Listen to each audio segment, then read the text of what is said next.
Sharing lang mga idol.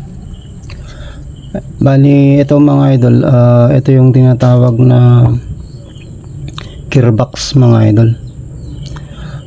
Ipapakita ko lang sa inyo kung paano siya i-remedyo, lalo na kung medyo kapos sa budget.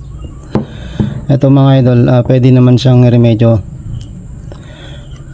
Ito kasi yung ano mga idol, yung nagkokos ng parang may batong ginigiling sa ilalim, yung maingay, yung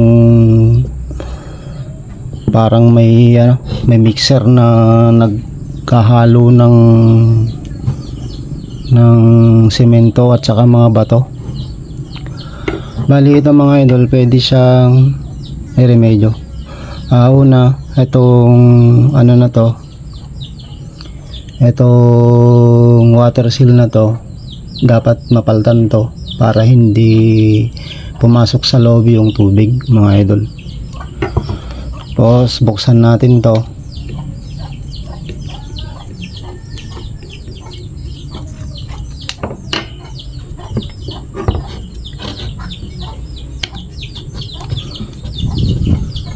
Itong gagawin ko mga idol, kung baga idea lang sa inyo, para magkaroon kayo ng idea. Ito kasi mga idol, pinagpalitan ko na to. Ang usapan kasi namin nung may-ari nito, palitan ko na siya ng bago. So ito mga idol, buo tong napalitan kasama itong pulley. Mas madali yung trabaho niya, tsaka mas maganda kasi bago na yung so bali ito yung mga idol.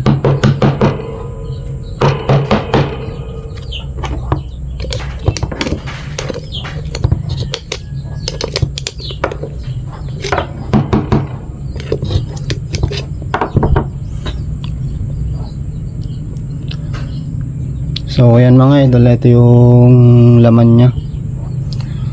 Tapos ito pa yung isang pinapalitan dyan mga idol, itong gear na to. So sungkitin nyo lang yan, yun, tanggal na.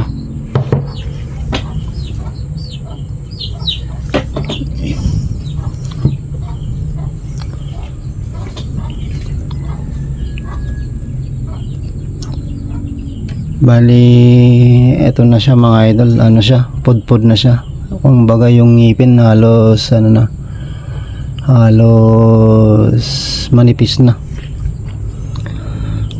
Ito pag pinaltan na to mga idol, ito lang kasi naman yung papaltan dyan para may remedyo mo to, para bumalik uli yung yung sigla nya.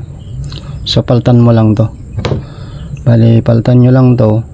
Kaya lang to, may bilang kasi itong mga idol, itong gear nya, yung ngipin nya. Kadalasan kasi 13 teeth. Ito bali 1, 2, 3, 4, 5, 6, 7, 8, 9, 10, 11, 12, 13, 14, 15, 16, 17, 18, 19. Medyo marami rin yung ngipin niya mga idol. Pag bumili kayo nito, kailangan kasama to, kailangan dalhin nyo to para makita yung sample, kasi hindi siya pwedeng sumobra sa ngipin, hindi rin siya pwedeng kulang sa ngipin, dapat eksakto siya. Tapos yung nasa gitna ganun din. Ito yata yung 13 teeth yata yung nandito sa loob. 1, 2, 3, 1, 2, 3, 4, 5, 6, 7, 8, 9, 10, 11, 12. Yun nga. So 13 teeth yung nasa loob. Bali yung nasa loob yung bibilangin nyo. Pagka okay na yun, siyempre itutugma mo naman yung diameter nya kung parehas. So dapat pares na pares mga idol para hindi magka-aberya. Pero mga idol, pagka repair mo kasi to, meron siyang consequence. Siyempre babalik at babalik yung ganong problema niya, yung magiging maingay siya pagka nagtagal-tagal, kasi lalo na kung marami yung nilalagay yung mga damit. Kasi ang problema pa dito sa kabila, may mga gear din kasi yan nakalaban dito sa kabila mga idol. Yung iba dyan siguro may pudpud na rin yung ibang ipin niya, kaya yan bumigay na.